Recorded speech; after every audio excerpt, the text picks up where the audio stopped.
Amis de la poésie, bonjour. Voici venu l'instant poétique sous le baobab. Instant poétique sous le baobab est une chronique de Big Dog Fog, un programme de l'Institut Amon-Ré, Alliance du Monde Noir Renaissance. L'instant poétique du jour est un poème intitulé Critique du panafricanisme cathodique. Critique du panafricanisme cathodique. Ils sont autant présents à l'écran qu'ils sont prolixes, les néo-panafricanistes, aussi convaincus qu'ignorants. Ces gens pleins de prétentions qui détruisent les icônes, ils vilipendent la négritude énoncée par leurs devanciers. L'on assiste trop souvent au dénigrement des pionniers, par l'œuvre de gens balourds sans expertise reconnue. Ils critiquent, sans la comprendre, la poésie de Senghor et jugent en profanes qu'ils sont la littérature de Césaire. Ils méconnaissent le mouvement esthétique Black is Beautiful, lequel contribua à sortir l'homme noir de la caricature simiesque. Ils ignorent tout ou presque, en dehors du panafricanisme récent, celui relatif aux indépendances dont ils seraient les nouveaux héros. Ils dénigrent de la même manière le discours de Gontran Damas, la philosophie de la créolisation et du chaos créateur de Glissant. Ils ignorent tout de l'engagement précoce de Samuel Black Coffee. Ils méconnaissent le dynamisme et la créativité de Marcus Garvey. Ils ignorent jusqu'à l'existence de Henry Sylvester Williams, l'homme de la conférence panafricaine de Londres en 1900. Ce congrès qui porta les fonds baptismaux du panafricanisme, son combat contre l'accaparement colonial des terres coutumières. Que dire d'Edward Wilmot Blyden, qui est pour eux un illustre inconnu, cet autre fils des Amériques qui préféra retourner en Afrique à Freetown. La Sierra Leone fut la terre promise où il sema les graines de son savoir. Il la porta et la défendit en toutes circonstances sur les tribunes du monde. Il fut l'homme qui rappela la description faite de l'Afrique par Hérodote, à savoir que les Égyptiens ont la peau noire et les cheveux laineux. Qu'ils sont les plus grands hommes car ils ont civilisé le monde, telle fut l'observation méconnue d'illustres savants grecs de l'Antiquité.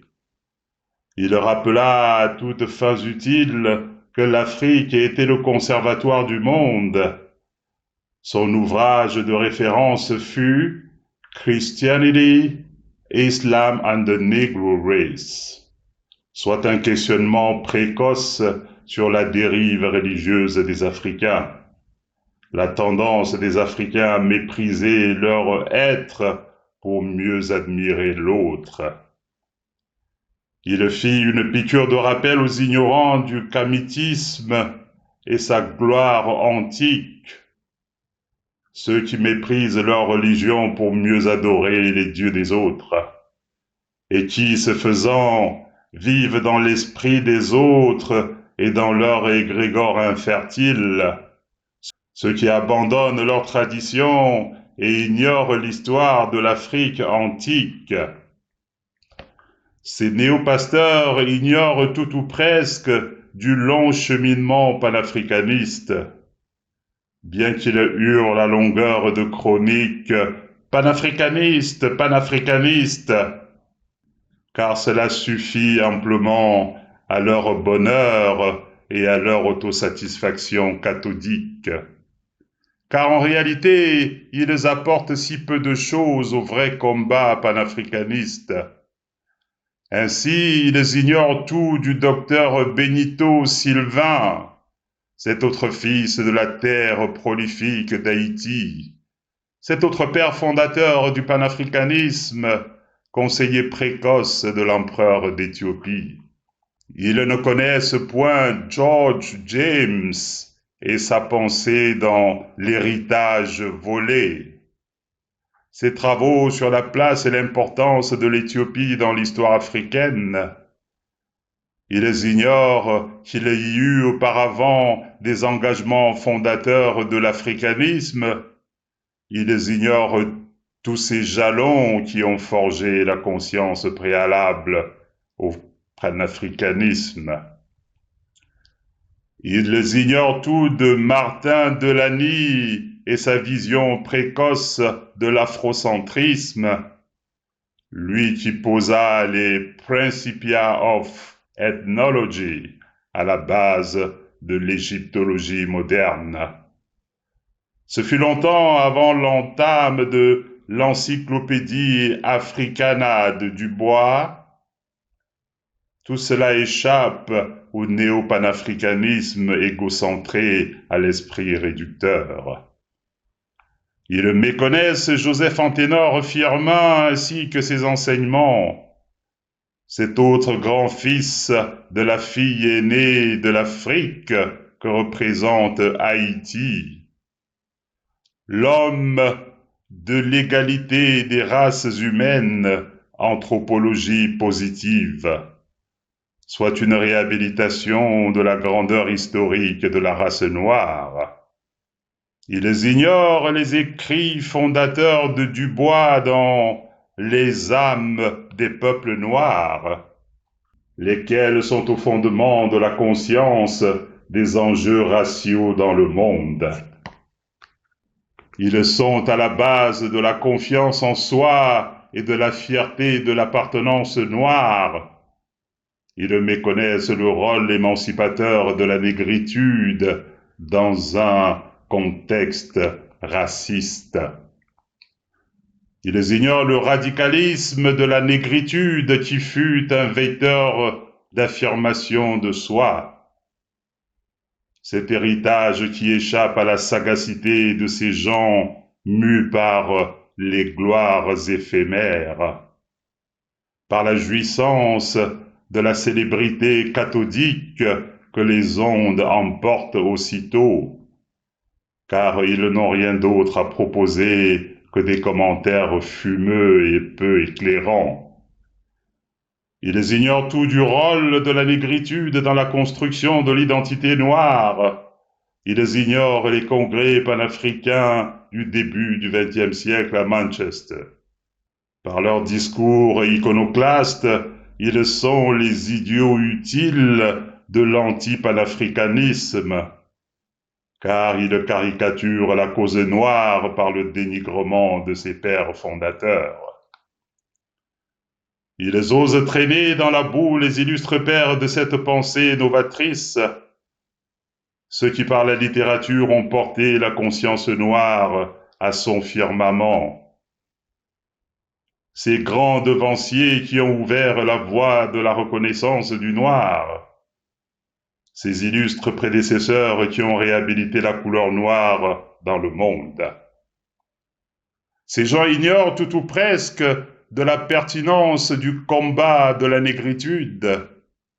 Ils ignorent que toute lutte naît et mature d'abord à l'échelle individuelle, que le combat populaire est la résultante d'une prise de conscience personnelle qui le féconde dans l'esprit de chacun avant sa transmission de proche en proche.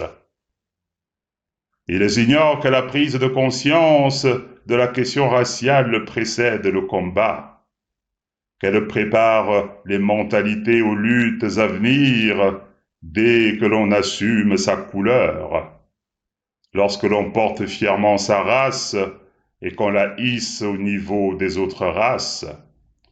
Alors seulement l'on peut se défaire des préjugés qui résultent de l'esclavage. Ce sont des grands combattants assis dans leurs fauteuils moelleux. Ils hurlent et vocifèrent de toutes leurs tripes et de leur impéritie. Ils sont friands de plateaux d'où ils font et défont le monde, tout en se considérant comme les chantres du panafricanisme. Ils sont les nouveaux parangons de la vertu panafricaine. Ils sont les arbitres des nouvelles valeurs panafricaines. Ils sont aussi les maîtres des élégances panafricaines. Mais en réalité, ce sont des imposteurs de la pensée panafricaine. Ils n'ont d'autre approche que celle de l'insulte et du dénigrement. Ils ne connaissent que l'invective et le combat de caniveau. Faute d'arguments et de ressources, ils évitent le débat d'idées. Ils sont iconoclastes et irrespectueux de l'héritage des anciens. Ce sont des improductifs qui misent sur la parole aux vertus magiques, sur le pouvoir transformateur des élucubrations en argumentaire structuré. Ils se considèrent comme les héros contemporains du panafricanisme, alors qu'ils ignorent tout ou presque des origines du panafricanisme. Ils ignorent tout ou presque des mouvances nationalistes noires du passé, la place des diasporas africaines qui furent à la pointe du combat pour la dignité. Ils ignorent qu'il exista dans le passé un mouvement nommé Black Power, qui devra inspirer la crainte de l'homme noir, faute du respect qui lui était refusé. Ces gens qui érigent l'insulte et l'invective au rang d'argument, car au fond leur argumentaire est pauvre et de peu de pertinence. Ils sont incapables de formuler un concept cohérent au-delà des slogans. Ce sont des opportunistes et des imposteurs de la cause panafricaniste. Leurs critiques cachées derrière les écrans sans droit de réponse sont lâches. Ils sont des polémistes davantage que des bâtisseurs d'une vision africaine. Loin de féconder le panafricanisme, leur rivalité contribue à le ralentir. Et malgré leur talent tribunicien, ils sont de peu d'efficacité pour la cause. Ils ne rehaussent ni ne font grandir la cause panafricaine par leur joute. Ils n'ont jamais produit une pensée que l'on connaisse, mais peu importe. Ils demeurent les ayatollahs de tout ce qui a trait au panafricanisme, car ils en ont fait une religion dont ils sont les gourous et les prêtres. Ils doivent être consultés afin qu'ils prodiguent leurs conseils et leur lumière. Et tout le monde doit désormais leur faire allégeance pour exister dans cet univers. À les écouter, ils sont les sources d'inspiration de tous les combats contemporains. Ils se considèrent comme les inspirateurs des chefs d'État et des gouvernants. Ce sont des gens sans modestie qui s'attribuent une paternité panafricaniste. Ils se considèrent comme les inspirateurs des luttes qui les ont précédés, des combats dont les racines plongent dans l'histoire des diasporas africaines. Leur prétention est pitoyable et à la mesure de leurs lacunes et de leur ignorance. Ce sont des gens sans légitimité reconnue, mais qui se veulent incontournables. Leurs œuvres sont inconnues en dehors de chroniques cathodiques éphémères. Des envolées à l'emporte-pièce qui caressent certes l'ego, mais sans efficacité. Des discours qui s'évaporent dans les ondes audiovisuelles du moment. Ils sont presque à plaindre, ces pauvres panafricanistes de plateau. Ils espèrent et attendent avec impatience la reconnaissance des palais. Ils guettent avec fébrilité le moindre signe en provenance des gouvernants, car au-delà de la défense d'une cause noble, ils militent pour leur gagne-pain. Ils méconnaissent la dimension fédératrice et transcendantale de la négritude, l'apport incommensurable de ce mouvement à la fierté et à l'identité noire. Les plus érudits montent sur les plateaux armés de leur synthèse Wikipédia, et ils en font l'exégèse, car ils ne peuvent produire de pensée originale. Si le panafricanisme est une idéologie, alors il convient d'en élaborer le corpus.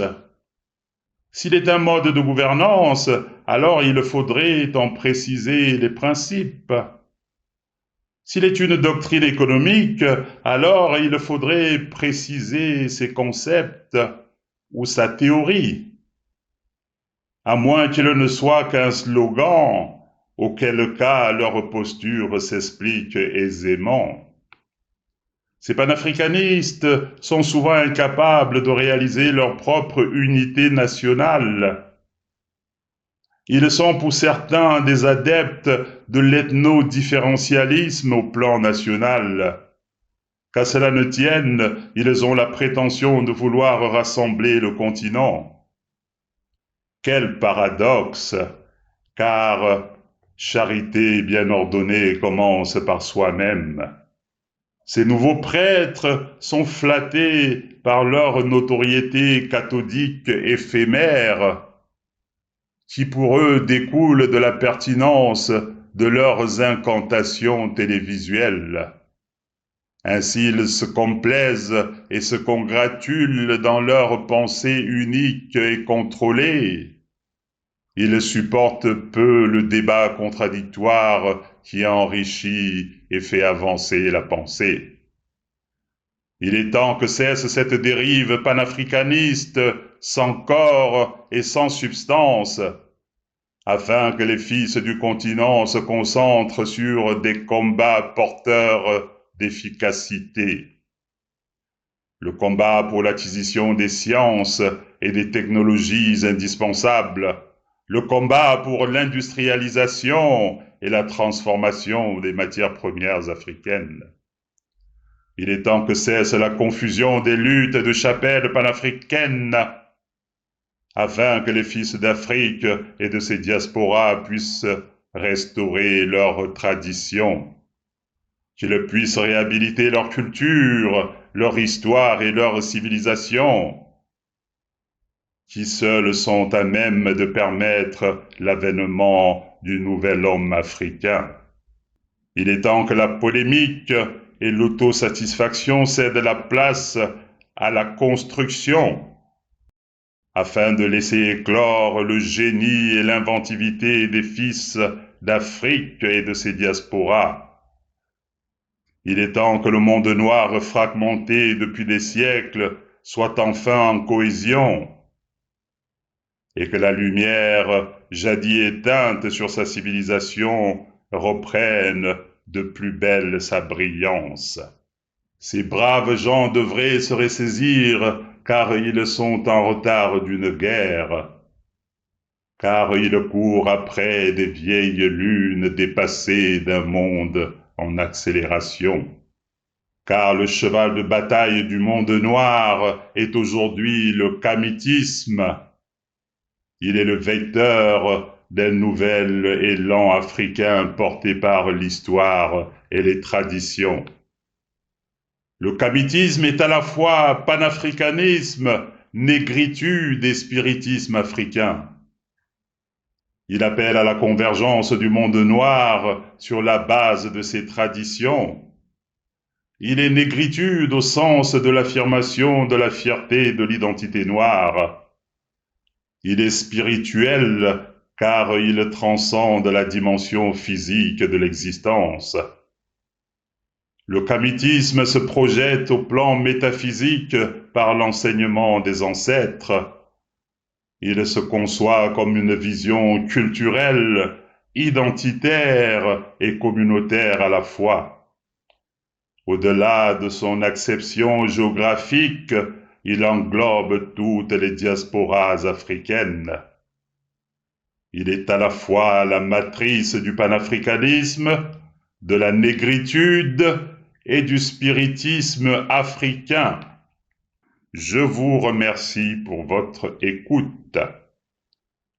L'instant poétique sous le baobab est un poème tiré du recueil Alliance du monde noir, publié aux éditions du Net. Au revoir et à très bientôt pour un nouvel instant poétique sous le baobab.